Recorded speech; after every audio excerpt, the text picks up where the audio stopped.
ఈ మధ్యకాలంలో ఆంధ్రప్రదేశ్లో చట్టాలు, రాజ్యాంగాలకు సంబంధించి వ్యవస్థలు పనిచేసే విధానం, వాళ్ళ పక్షపాత ధోరణి, వాళ్ళ విచ్చలవిడితనం నిజంగానే సామాన్య ప్రజలను కూడా భయపెట్టే విధంగా ఉంది. రాజకీయ పార్టీ కార్యకర్తలు కూడా భయపడాలి నిజంగానే. ఎందుకని ఈరోజు అధికారంలో ఉన్న వాళ్ళు ఆనందపడవచ్చు, రేపు అధికారం అయిన తర్వాత వాళ్ళే బాధితులుగా మిగులుతారు.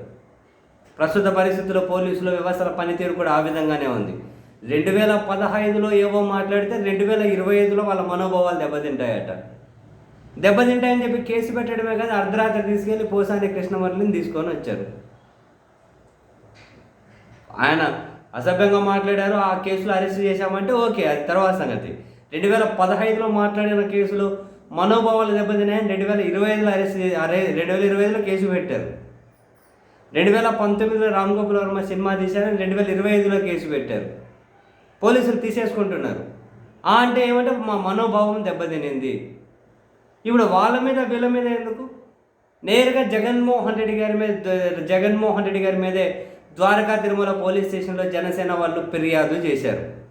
ఏమని? ఆ జనసేన పార్టీ అధ్యక్షుడిని జగన్మోహన్ రెడ్డి గారు కార్పొరేటర్కి ఎక్కువ, ఎమ్మెల్యేకి తక్కువ అన్నారట. సో ఆయన కించపరిచే వ్యాఖ్యలట. జనసేన కార్యకర్తల మనోభావాలు దెబ్బతిన్నాయట. సో మరి మనోభావాలు దెబ్బతిన్నప్పుడు ఇంక జగన్మోహన్ రెడ్డి గారి మీద కేసు ఫైల్ చేయాలి. ఆ కేసు ఫైల్ కోసం అవసరమైతే గవర్నర్ అనుమతి తీసుకోవాలి. ఇంకా అంతే, అర్ధరాత్రి అప్పుడు జగన్ గారు ఇంటికి పోవాలి.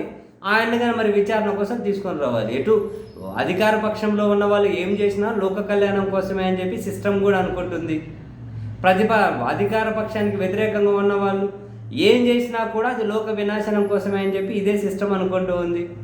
మరి ఇప్పుడు జగన్మోహన్ రెడ్డి గారి మీద కూడా వీళ్ళు కేసు పెట్టారు కదా, పోలీసులు కేసు రిజిస్టర్ చేయాలి, గవర్నర్ అనుమతి తీసుకోవాలి. అవసరమైతే పోయి నేరుగా, ఎందుకు చిన్న వాళ్ళతో ఎందుకు? మరి నేరుగా ఆయన మాట్లాడితేనే వీళ్ళ మనోభావాలు దెబ్బతిన్నాయట. పోయింది మరి పెట్టండి, మరి కేసు ఫైల్ చేయండి, కంప్లైంట్ ఇస్తే దాని మీద జగన్ గారికి నోటీసులు ఇవ్వండి, దాని మీద జగన్ అరెస్ట్ చేయండి. మరి వాళ్ళని వెళ్ళాలంటే మనోభావాలు దెబ్బతిన్నప్పుడు అరెస్ట్ చేసి తీసుకెళ్ళినప్పుడు మరి ఈ విషయం మీద కానీ చేయండి, మరి చేయండి, గేమ్ మజా ఉంటుంది, చేయండి. మళ్ళీ జనసేన పార్టీ వాళ్ళు ఎంపీడీఓ ఆఫీస్ దగ్గర నిరసన వ్యక్తం చేశారట. పోలీస్ స్టేషన్లో ఫిర్యాదు చేశారట, ఎంపీడీఓ ఆఫీస్ దగ్గర నిరసన వ్యక్తం చేశారట.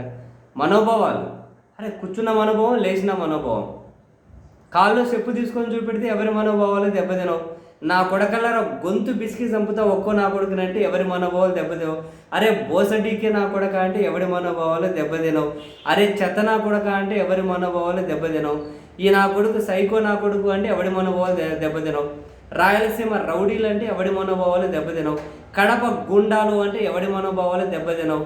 పులివెందుల ఫ్యాక్షనిస్టులు అంటే ఎవడి మనోభావాలు దెబ్బతినకూడదు.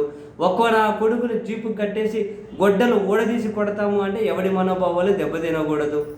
ఈ నా కొడుకు అర్ధరాత్రి దయ్యాలతో మాట్లాడతాడు, వాళ్ళ నాయనతో మాట్లాడతాడు ఆత్మతో అంటే ఎవడి మనోభావాలు దెబ్బతినకూడదు. ఇలా మాట్లాడుకుంటూ పోతే ఎన్నో. మహిళా మంత్రులను డైమండ్ రాణులన్నా ఎవడి మనోభావాలు దెబ్బతినకూడదు. మహిళా మంత్రులకు మేము వాడి పడేసిన కడ్రాయర్లు పంపిస్తాం వేసుకో అని చెప్పినా ఎవడి మనోభావాలు దెబ్బతినకూడదు. నువ్వు ఏమన్నా మాట్లాడు, ఎవడి మనోభావాలు దెబ్బతినకూడదు. కానీ ఇప్పుడు మాత్రం ఎవడోడి మనోభావాలు దెబ్బతింటాయి, ఎవడోడి మనోభావాలు దెబ్బతినిపోతాయి, ఎవడోడి మనోభావాలు దెబ్బతినిపోతాయి, ఎవడోడి మనోభావాలు దెబ్బతినిపోతాయి. నువ్వు కళ్ళు ఇట్లా పెట్టిన మనోభావాలు దెబ్బతింటాయి, నోరు తెరిచిన మనోభావాలు దెబ్బతింటాయి, నోరు మూసిన మనోభావాలు దెబ్బతింటాయి. ఎప్పుడైనా 2012లో ఎప్పుడైనా కనుక కిక్కి నవ్వినా కనుక ఇప్పుడు మనోభావాలు దెబ్బతింటాయి. పోలీసులు కేసు పెడతారు, నోటీసులు ఇస్తారు. అది ఇది ఎందుకబ్బా? బిగ్ షాట్ తోటి ఆడండి గేమ్. ఇప్పుడు జగన్ గారి మీద ఫిర్యాదు చేశారట, కేసు ఫైల్ చేయండి, మరి ఆడండి. ఆ బిగ్ షాట్ తోటి గేమ్ ఆడేయండి, తెలుస్తుంది కదా మనోభావాలు ఏంటో, కథలేంటో. అప్పుడు ఇంకా న్యాయస్థానాలు అన్నా కనుక ఎలా స్పందిస్తాయో. దేశంలో ఉన్న తోపులందరూ రంగంలో దిగుతారు కదా, మరి ఏదో ఒకటే అప్పుడు సిస్టమ్ ఎట్లా రెస్పాండ్ అవుతాయో తెలుస్తుంది కదా. చేయండి మరి, ఆ బిగ్ షాట్ తోటి గేమ్ ఆడండి, అరెస్ట్ చేయండి. మరి ఇంకెందుకు ఆలస్యం? చేయండి అబ్బా, ఆలస్యం ఎందుకు? చిన్న వాళ్ళతోటి అయితే అర్ధరాత్రి ఇంటికి వెళ్ళి ఎత్తుకురావడం ఎందుకు? ఇప్పుడు ఆయన మీద కేసు పెట్టారంట, పైన రిజిస్టర్ చేయండి, మరి లిఫ్ట్ చేయండి. మరి జగన్మోహన్ రెడ్డి గారిని ఎత్తుకొని రండి. ఏది గుసుగుల బుద్ధులాట ఎందుకు? ఆడండి గేమ్ పెద్దవాళ్ళతోటి, చిన్న వాళ్ళని ఎందుకు పోలిస్తారు? ఆడండి మరి గేమ్, ఆయనతోటి ఆడండి.